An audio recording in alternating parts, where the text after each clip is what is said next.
A lot of positives for Nebraska football this year. Remember, we're talking about a program that had the longest power conference bowl drought coming into last season. Now they've made 2 in a row. They'll play Utah in the Las Vegas Bowl on New Year's Eve day, looking for their second straight postseason win. Crack the rankings again for the second straight season as well. So the arrow is certainly pointing up on the Huskers, which gets us to our big interview as promised. It is head coach Matt Rhule, fresh off the practice field. Coach, I want to ask you about that first. We always hear about one of the big things about going to a bowl is, hey, you get those 15 extra practices. You just finished one of them. Tell us about the time allocation. Like, how much time are you spending on yourselves and on developing younger players versus when do you turn your attention to Utah? How does that work? Yeah, absolutely. It's been it's vital time. And last week, this week, we practice 3 days a week. We lift and meet 3 days a week. Give them a day off. And right now, it's just really all about development. We know all the things we do or we're doing right now will apply in the bowl game, but we haven't turned our attention completely to Utah until probably this Friday. So there's a lot of young players out there. We're one of the youngest teams in the league, and this is a great opportunity for us just to get better and get ourselves some positive momentum heading into next season. Well, let's talk a little bit about the game once you turn your focus to the Utes. This is a challenging game. It's a really good team, one that was on the periphery of the college football playoff conversation for much of this year. And then I think you add in the element of Kyle Whittingham, who's been there for such a long time, more than 2 decades, stepping down, retiring. This is his last game. So you guys know you're going to have a challenge on your hands. As you look to Utah, what are the biggest things you'll need to do to come out with a win? Well, they have a dynamic offense. The right tackle Fano, he just won the Outland Award. Quarterbacks are deadly. They score points on everyone, and defensively it'll be a real challenge for us. Offensively, they take the ball away, they intercept balls, they play great man coverage, and Morgan Scalley will be the next head coach as a great defensive coordinator. So we're excited about it, though. I mean, we play in the Big Ten. We play great teams every week. We're proud to represent the Big Ten in the Las Vegas Bowl, and we're going to just try to play Big Ten football. And we have to stop the run. We're going to have to be able to run the football. But we know the teams that we face week in and week out. We'll be prepared for it. I know the bowl result could alter this somewhat. If you finish with a win, maybe you look at the season differently. But kind of to where you are right now, put this season in perspective. How does it compare to your expectations, your hopes, and where you want this program to be? Yeah, this season's not good enough for the standard that we want to set at Nebraska. I mean, we're the University of Nebraska, and back-to-back bowl seasons for the first time in a long time. All that's great, but we have higher expectations for what we want to get done, and so we ended the season on a real down note. Losing the last 2 games and by a score that wasn't representative of the team that went out and played Michigan and played USC and played earlier in the year. So we fell off at the end of the year. I've taken that very personal. That's my responsibility. That falls on me. Our teams had a chance to kind of regroup, and we're really excited. To play the number 15 team in the country, to play a great Big 12 team. It's a real opportunity for us to end the season on a right note and hopefully right that wrong that happened at the end of the year. But with all that being said, Dave, I will say that we definitely feel like the arrow's pointed up. The fact that we are disappointed with 7 wins is to me is progress, and we'll keep attacking. You used a phrase last week in one of your media availabilities. You said that the program was at the point of respectability, but now needed to take the next step. So how do you take the next step? Like, what have you identified? I know part of it might be reflected in some of the changes you've made in your staff, but what are the things that need to happen here for Nebraska to get to that point that you're talking about, where you want it to be? Yeah, I mean, we faced 4 ranked teams this year, and we didn't beat those ranked teams. Or teams that were ranked at some point.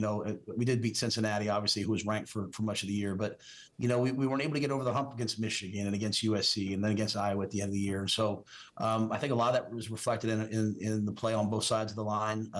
We have to improve up front. This is a tough physical league, and you have to be able to control the line of scrimmage. And so we are working on that right now. We have good players. My challenge has been for us to coach them better.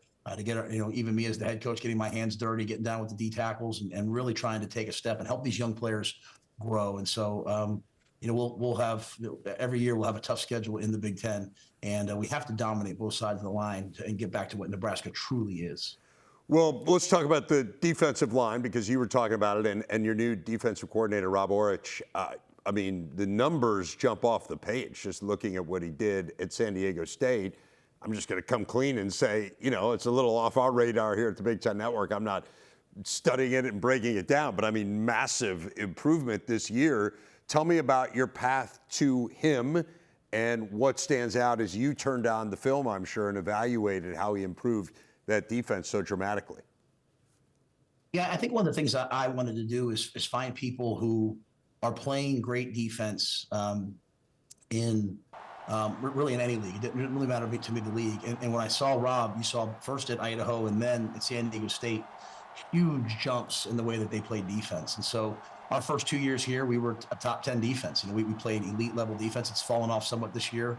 We're 21st in total defense, but we're last in the country in red zone. And so I watched Rob, and it really was just the way that they played. I mean, I don't need a friend. I don't need I don't need his personality. I want to see how the guys play, and his guys play elite level football. So it's been great having him here. Phil Snow will be our defensive coordinator for the bowl game. There's no better coach in the country. I'm excited about that.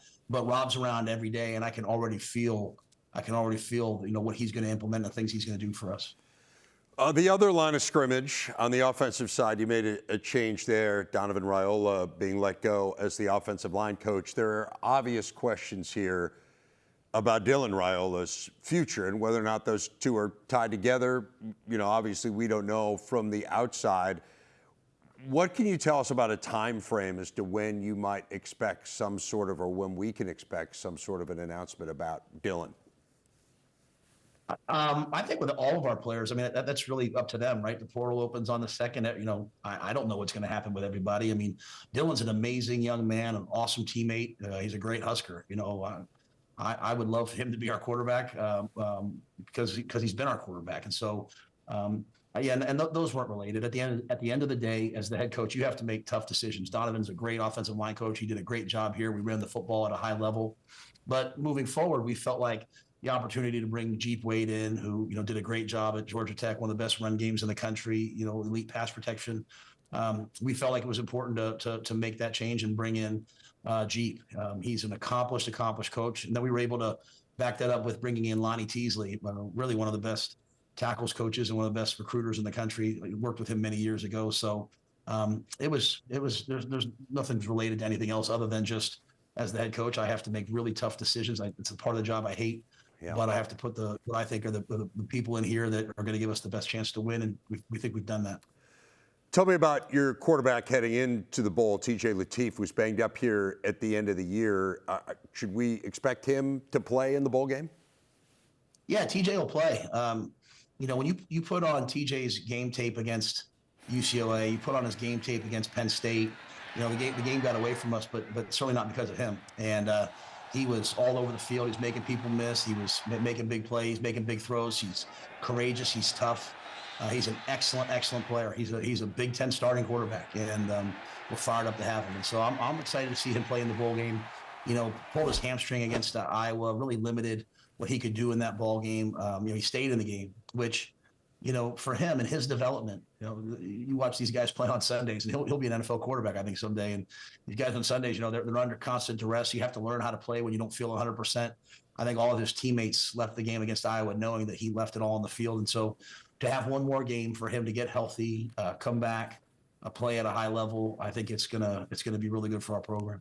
Hey, Coach, I know you have really gotten into all of the Husker athletics. It's a big part of what you do. Obviously, volleyball was a really tough loss last night, but how about Husker basketball, men and women? What has stood out as you've watched those two teams? Well, I will say this first, if I may. Our women's volleyball team is the pride is the pride of this place. Yeah. We love them, and heartbreaking last night. But what they did in that 4th set to come back and fight and battle. I know a couple of the girls were sick. But they're the best of the best. I'm so proud of them, and I think you see that reflected in basketball right now. I was able to go to the Creighton game a week or so ago, the Illinois game this past weekend. I mean, they're gut. They play with guts. They're gritty. They're tough. but they're also great players. And then our women's team doing the same exact thing. And so there's a great era of athletics going on right now at the University of Nebraska. And Troy Dannon's running an unbelievable athletic department here. And we want to do our part on the 31st to keep up with our winter sports. We're doing things at a really high level. Well, Matt, appreciate it. I look forward to watching the bowl game. It's been fun to watch this team here steadily improve over the last few years, and appreciate your time and look forward to seeing what next year holds as well. Thank you. That is Matt Rhule. A Big Ten bowl season actually began Saturday night. Washington got a career high, tying 4 TD passes from Damon Williams, took down Boise State 38-10. Denzel Boston, 126 receiving yards. Washington really dominated both sides of the ball. They picked off 5 passes. Huskies making a really nice jump year 2 under Jed Fish, going from 6 wins to 9. We take a look back on the year that was. Williams leading the Big Ten in total yards at this point. He may end up getting passed after bowl season, but still a spectacular year for him. Ryan Walters really improved the defense his first year as DC. Washington giving up fewer than 19 points per game. We are talking basketball next with Rayfeld Davis. From Wolverine dominance to late game heroics, the Bucks and the aforementioned Huskers put an eventful weekend into perspective. This is Big Ten Today.